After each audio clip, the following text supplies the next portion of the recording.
Sziasztok! Schiller Csányi Luca vagyok, a Magyar Gyógytornász Fizioterapeuták Társaságának főtitkára.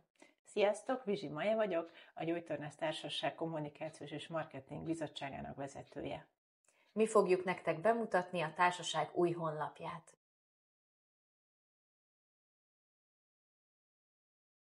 Szeretném bemutatni a Magyar Gyógytornász Fizioterapeuták Társaságának új honlapján a Mozgásinfo ismeretterjesztő oldalrészt.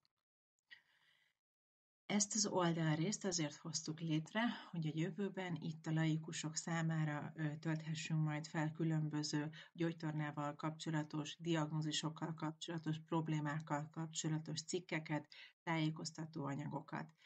Erre az oldalra a következő évben kezdjük majd el feltölteni azokat az anyagokat, amelyeket a munkacsoportok elkészítenek. A társaságunk kiemelt célja az, hogy a laikusok felé sokat kommunikáljon arról, hogy a gyógytorna miben tud segíteni, milyen olyan hatásai vannak, amit esetleg a laikusok nem ismernek, és egy kicsit szeretnénk jobban megismertetni velük a mi szakmánkat közelebbről. Jelenleg ezen az oldalon nem sok mindent találtok, 3 cikk van, a gyógytornász fizioterapeuta leírása, ami a fizioterápia leírása és a különböző fizioterápiás módszerek leírása, valamint a mozói munkavégzés közben kampány néhány videója, amit a Gyógytornász Világszövetség Európai Régiója bocsájtott nyilvánosságra.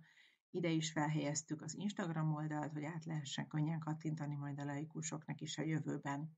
Ebben a menüsorban gyógytornászkeresőt fogunk elhelyezni, valamint ide fognak felkerülni majd azok az anyagok, amelyeket elkészítünk a jövőben. Ehhez várunk benneteket is a munkacsoportokba sok szeretettel.